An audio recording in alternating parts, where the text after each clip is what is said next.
ಭಾರತೀಯ ಚಿತ್ರರಂಗದ most expected cinema Ramayana. ದೊಡ್ಡ ಸ್ಟಾರ್ ಬಳಗ ಇರುವ ಈ ಚಿತ್ರದ ಟೀಸರ್ ಇತ್ತೀಚೆಗಷ್ಟೇ ರಿಲೀಸ್ ಆಗಿತ್ತು. ಇದಕ್ಕೆ ಸಖತ್ ರೆಸ್ಪಾನ್ಸ್ ಕೂಡ ಸಿಕ್ಕಿತ್ತು. ರಾಮಾಯಣದಲ್ಲಿ ನಟ ಯಶ್ ರಾವಣನಾಗಿ ಮಿಂಚುತ್ತಿದ್ದಾರೆ.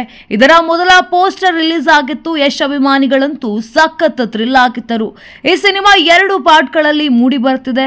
ಇನ್ನು ಈ ಚಿತ್ರದಲ್ಲಿ ಸೀತಾ ಆಗಿ ಸಾಯಿ ಪಲ್ಲವಿ, ರಾಮನಾಗಿ ರಣಬೀರ್ ಕಪೂರ್ ಮತ್ತು ಹನುಮನಾಗಿ ಸನ್ನಿ ಡಿಯೋಲ್ ಕಾಣಿಸಿಕೊಳ್ಳಲಿದ್ದಾರೆ.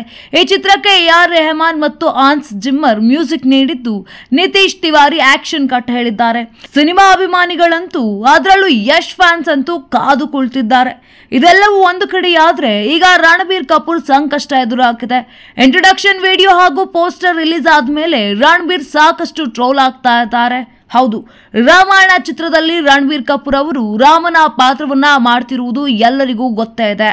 ಆದರೆ ಈ ಪಾತ್ರಕ್ಕೆ ಅವರನ್ನ ಆಯ್ಕೆ ಮಾಡಿಕೊಂಡಾಗಲೇ ಕೆಲವರು ತಕರಾರು ತೆಗೆದಿದ್ದರು. ರಣಬೀರ್ ಕಪೂರ್ ಅವರ ರಿಯಲ್ ಲೈಫ್ ವ್ಯಕ್ತಿತ್ವವೇ ಅದಕ್ಕೆ ಕಾರಣ. ನಟಿ ಕಂಗನಾ ರಣಾವತ್ ಕೂಡ ರಣಬೀರ್ ಕಪೂರ್ ಆಯ್ಕೆಯನ್ನ ವಿರೋಧ ಮಾಡಿದ್ರು. ಈಗ ಇನ್ನೊಂದು ವಿವಾದ ಶುರುವಾಗಿತ್ತು. ತಾನು ಗೋಮಾಂಸ ಪ್ರಿಯ ಅಂತ ರಣಬೀರ್ ಕಪೂರ್ ಹೇಳಿಕೊಂಡಿದ್ದ ವಿಡಿಯೋ ಸಖತ್ ವೈರಲ್ ಆಗ್ತಿದೆ. ಈ ಮೊದಲು ಮಾಧ್ಯಮವೊಂದಕ್ಕೆ ನೀಡಿದ ಸಂದರ್ಶನದಲ್ಲಿ ರಣಬೀರ್ ಕಪೂರ್ ಅವರು ಈ ಬಗ್ಗೆ ಮಾತನಾಡಿದ್ರು. ತಮಗೆ ಗೋಮಾಂಸ ಇಷ್ಟ ಅಂತ ಅವರು ಹೇಳಿದ್ದರು.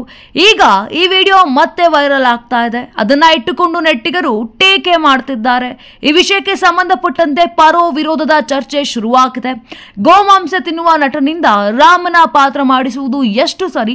ಬಾಲಿವುಡ್ ಮಂದಿಗೆ ಏನಾಗಿದೆ ಅಂತ ಕೆಲವರು ಪ್ರಶ್ನೆ ಮಾಡ್ತಿದ್ದಾರೆ.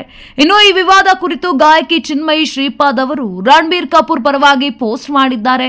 ದೇವರ ಹೆಸರನ್ನ ಬಳಸಿಕೊಳ್ಳುವ ಒಬ್ಬ ಬಾಬಾಜಿ ಅತ್ಯಾಚಾರಿಯಾಗಬಹುದು ಹಾಗೂ ಆತ ಆಗಾಗ ಪೆರೋಲ್ ಪಡೆಯಬಹುದು. ಆದ್ರೂ ಯಾರು ಏನು ತಿಂತಾರೆ ಎಂಬುದೇ ದೊಡ್ಡ ಸಮಸ್ಯೆ ಅಂತ ತಮ್ಮ ಎಕ್ಸ್ ಖಾತೆಯಲ್ಲಿ ಬರೆದುಕೊಂಡಿದ್ದಾರೆ. ಸದ್ಯ ಈ ಬಗ್ಗೆ ಎಲ್ಲೆಡೆ ಚರ್ಚೆ ಆಗ್ತಿದೆ. ಆದ್ರೆ ರಣಬೀರ್ ಕಪೂರ್ ಅವರು ಇನ್ನು ಯಾವುದೇ ಪ್ರತಿಕ್ರಿಯೆ ನೀಡಿಲ್ಲ. ಚಿತ್ರತಂಡದವರು ಯಾವ ರೀತಿ ಪ್ರತಿಕ್ರಿಯಿಸುತ್ತಾರೆ, ಈ ವಿವಾದ ಇನ್ನು ಎಲ್ಲಿ ಹೋಗಿ ಮುಟ್ಟುತ್ತೆ ಎಂಬುದನ್ನ ಕಾದು ನೋಡಬೇಕಿದೆ.